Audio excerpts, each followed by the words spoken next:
recently had a comment on one of our videos from about a week ago where I said that I don't mind Cordell Patterson's ADP, where I'm actually going to be drafting Cordell Patterson, where he's now falling to the 10th round. And we had someone go down to the comment section. They let me know real quick. Mason, you told us a few months ago that Cordell Patterson was a horrible fantasy pick. How are you going to...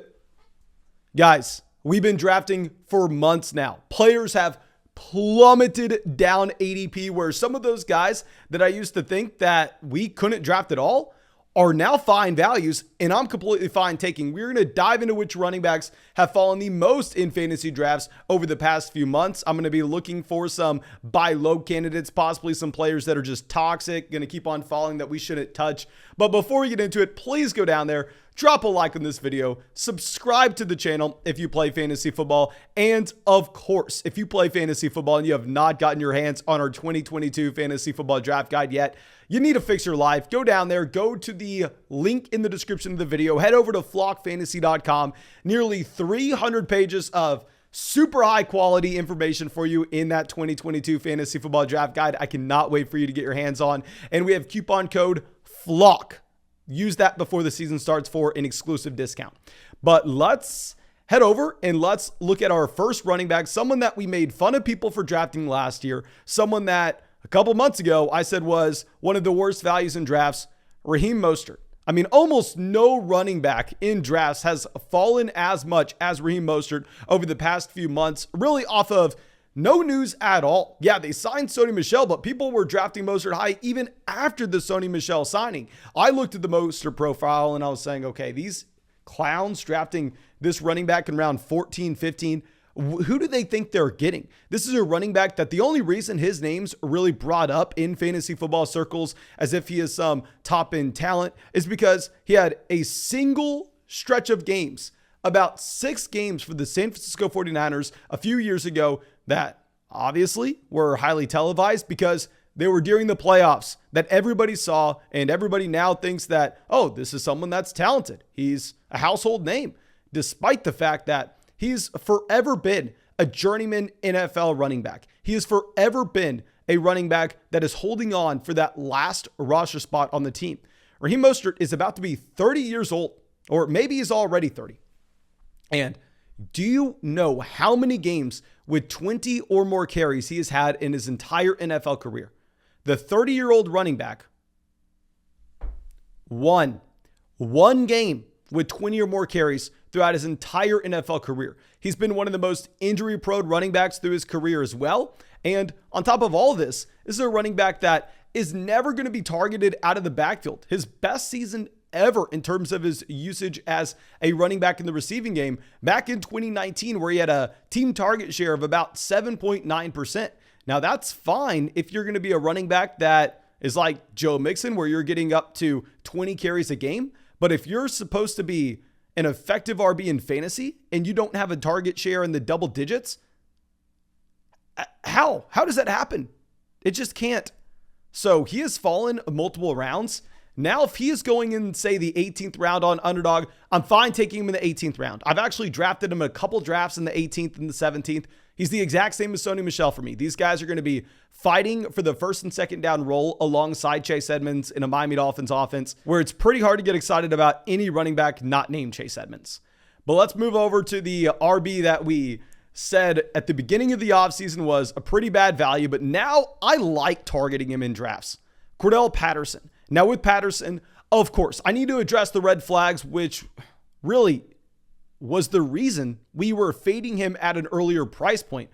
Cordell Patterson's 2021 season truly does look like an extreme outlier if you look at his entire NFL career. This is a player that was new to the running back position a few years ago. Obviously, Cordell Patterson was a big name guy coming into the NFL. We don't need to go that deep down, but really, the first time he ever had a full starting role as an NFL starting running back was this past season. This is a running back that if we go ahead and we look at how much of an outlier this was, his first 8 seasons of his NFL career, Cordell Patterson had 167 carries total. His first 8 seasons, 167 carries. He had 153 this past year. Are we expecting a 31-year-old player to continue to be that outlier? Did it really just take him this long when he's been on so many different NFL teams for a coaching staff to finally understand how to use him? No, it's probably an outlier season. He's probably not going to finish as the running back 15 on a points per game basis again. That's where he was last year. Cordell Patterson was the running back 15 on a points per game basis. But now Cordell Patterson is sliding into the double-digit rounds on Underdog Fantasy, and this is where he becomes slightly intriguing because I can't sit here and I could say there are red flags that this is going to be an outlier type season, and a lot of other people are going to be concerned that you have Tyler Algier coming in, that you have Drake London coming in, that you have Kyle Pitts taking a step up in year 2, taking targets, taking touches away from Cordell Patterson. But the reason that I think he is now a fine value, and I'm actually going to be targeting him in drafts, is the situation's not that much worse. The offense is going to be very bad. It was bad last year. And while, yes, you do add in a top-level receiver in Drake London, still, Russell Gage is gone. Mike Davis is gone. Hayden Hurst is gone. Wayne Gallman's gone. Calvin Ridley is not going to be playing this year. Tajay Sharp is gone. They're taking 272 targets out of this offense and 166 carries as well. So Cordell Patterson in the double-digit rounds is someone I'm going to be drafting. I'm fine with Patterson in the double-digit rounds. I'm actually probably targeting him there. And of course, if you are not drafting with us on Underdog Fantasy yet, fix your life. There's nothing more fun than hopping in those Underdog drafts. And when you go to the link in the description and sign up for Underdog Fantasy and use promo code FLOCK, they will match your first deposit dollar for dollar up to $100. You will get our 2022 fantasy football draft guide when you use promo code FLOCK as well. Literally a $10 deposit. You get our 2022 fantasy football draft guide. Almost 300 pages of very quality information. Please make sure you're taking advantage of that. Now let's head over to our next running back. Let's go over and let's look at James Robinson. Now with James Robinson, I think he has fallen just simply because people have realized the significance of the injury that he suffered. Obviously, he tears his Achilles at the very end of this past season. Now, usually you tear your Achilles, it's going to be a 20-month recovery process. I mean, we saw Donta Foreman take years, in RP, years to get back to NFL form. That was a running back that had a lot of promise coming out of the University of Texas. Maybe I'm a little bit of a homer there, but still. I will say James Robinson is somewhat appealing dependent on the league that you're playing in. So I wouldn't be surprised if Robinson does indeed start on the PUP and he misses the first 6 weeks. So we need to think about this from a game theory perspective. What league would you want to draft James Robinson in? Do you want to draft him in your standard redraft format where you're going to have to take him, you're going to have to keep him on your bench until he's healthy, until he starts playing again? No, that would be like the worst thing ever to do, because if you take James Robinson in that format, he is actively hurting your team. If you have to keep him on your bench, taking up a valuable roster spot, what's going to happen is you are going to not have the same advantage as your league mates. Your league mates are going to be able to hit the waiver wire. They're going to be able to go find this year's James Robinson. Remember, Robinson was that waiver wire player from 2020. They're going to find the 2021 version of Elijah Mitchell, who also came from the waiver wire at the very beginning of that season. So if you have to burn a roster spot on James Robinson with the hope that he comes back later in the year, wasted pick, there's no interest. However, in a redraft format where you have IR spots where you can easily slide James Robinson right there and you don't necessarily have to worry about him taking up a roster spot, it's just going to be a spot that's wasted almost regardless. Hell, it's a great idea to take James Robinson in your last round, in your second to last round, because it's essentially putting in a waiver claim for him way before the season starts. That way, when he is healthy, you can then move him off your IR. You can move him into your bench. And hell, if we get him out here and sees, say, double-digit touches in the first week, then you know you have a player that has instant trade value because obviously he has that name recognition and possibly upside if there were to be an injury to Travis Etienne and he goes back to being a mid running back one as he was in 2020. Now, transitioning this over to Underdog Fantasy, of course, go have some fun in Underdog drafts. They have a $25 best ball tournament where there's $2 million to first. It's like a $10 million prize pool where, yes, you want to win your 12-team league. You want to get second place in your 12-team league. Those are paid. But so much of the money is up for grabs in that week 15, 16, and 17 tournament where all the winners of their 12-team league, all the second place finishers of their 12-team league are invited.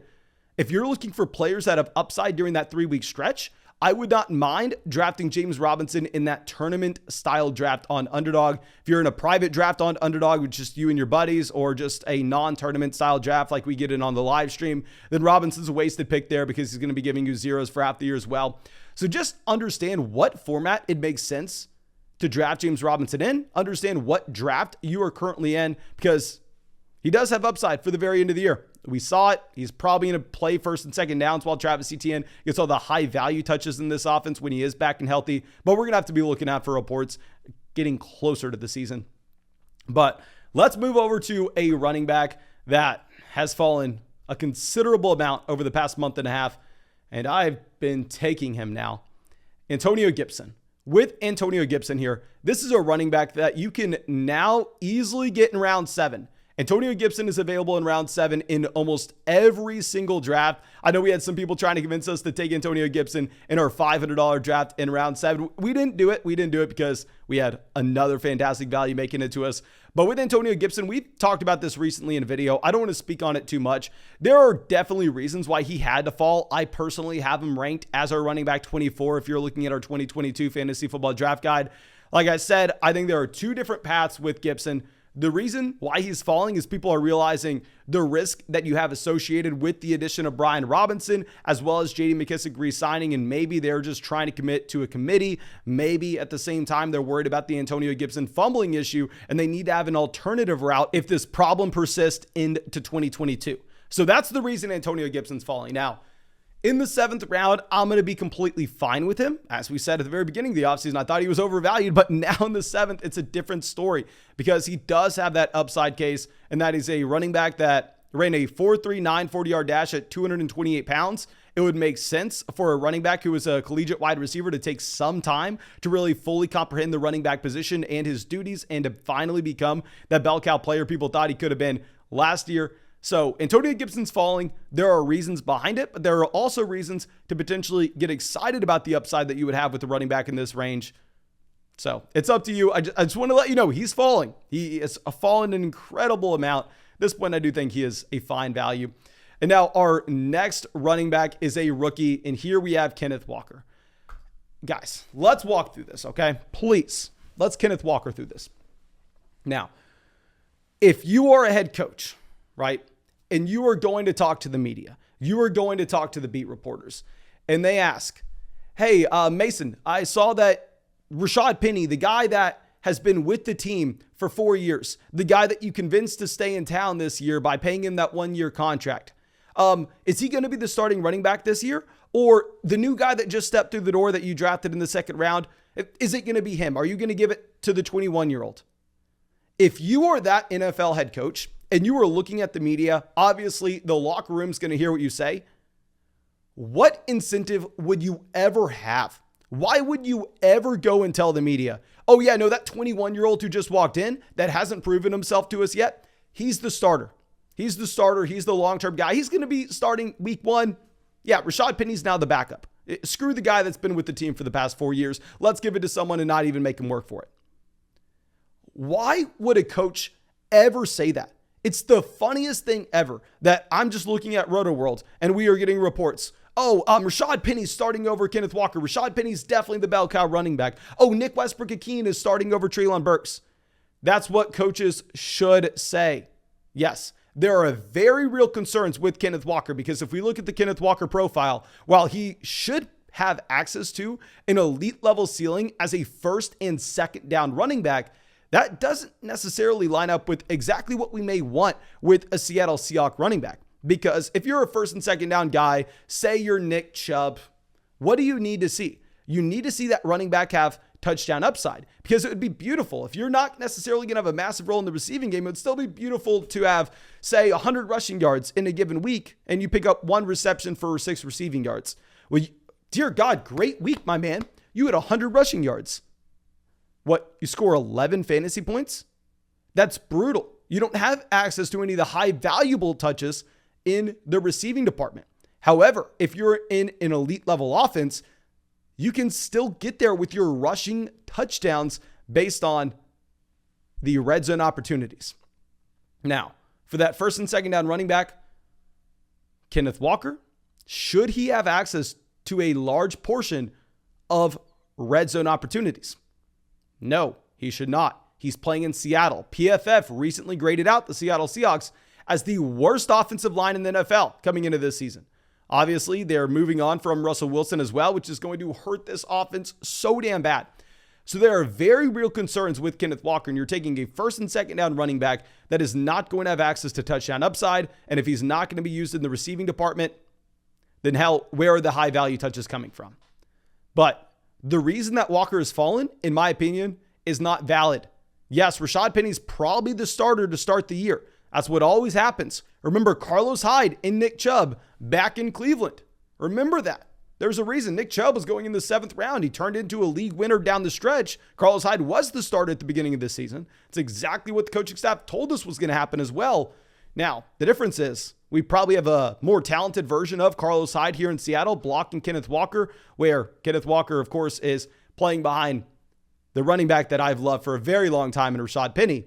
However, with Rashad Penny, one of the most injury-prone players in the entire NFL since he entered the league in 2018. So it's very easy to imagine how Ken Walker could eventually step into that starting role. So there are very real concerns. But when Ken Walker is going in the 11th round on Underdog Fantasy in some of these drafts, he's a must-draft player. You have to take him. There are real concerns, but he's fallen too damn far. Now, let's go to our last running back, J.K. Dobbins. I simply don't understand what's going on. Now, I will say, usually my fantasy football draft strategy in 2017, 2018, 2019, literally since I've been uploading videos here, what have we been an advocate for? Grabbing your wide receivers in those middle rounds. We've always been avoiding the running backs in round 3, running backs in round 4, running backs in round 5. We've been slamming wide receivers there because historically speaking, that's where wide receiver value comes from. But looking at how far underdog drafters have taken this, looking at how far the entire fantasy football community has taken this as well, the running back dead zone has become mainstream narrative. Where yes, it was 100% valid over the past 5 years. Now that you have every single person talking about it, now, every single person knows what the running back dead zone is, and it's the popular thought to think it's correct. Back in the day, I was having to argue with people. I was having to say, you're wrong. You do not want running backs in this range. You should not be taking Mike Davis here. Now it's the exact opposite. Now people are saying, oh, Mason, 5th round, you got to take a wide receiver. That's literally, in my opinion, the only reason I can see J.K. Dobbins falling as much as he has had. J.K. Dobbins is now falling to the 5-6 turn. J.K. Dobbins is going behind wide receivers that have access to a ceiling not even close to his. He's going behind Rashad Bateman in that same offense. Have you seen how the Baltimore Ravens want to run the ball? He's going behind Brandon Cooks. He's going like 17 picks behind Gabriel Davis.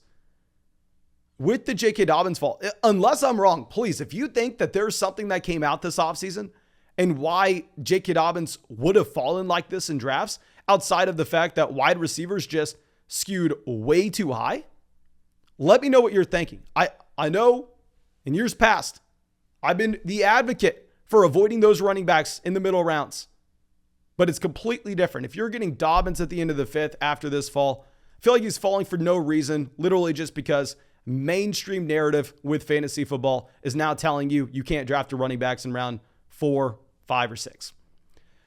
Now, thank you for being a part of the flock. Really hope you enjoyed this video. If you have not done so already, go down there, drop that like, leave a comment, let me know how stupid I am, and subscribe to the channel. Also, go sign up for Underdog Fantasy. Have some fun getting some real money fantasy football drafts with us. Y'all know we do those drafts every single night and would love to be drafting with you sometime soon. Use promo code FLOCK, 100% deposit match, as well as you getting our 2022 fantasy football draft guide with legitimately just a $10 deposit. Thank you again. I appreciate you and I hope you have a great day.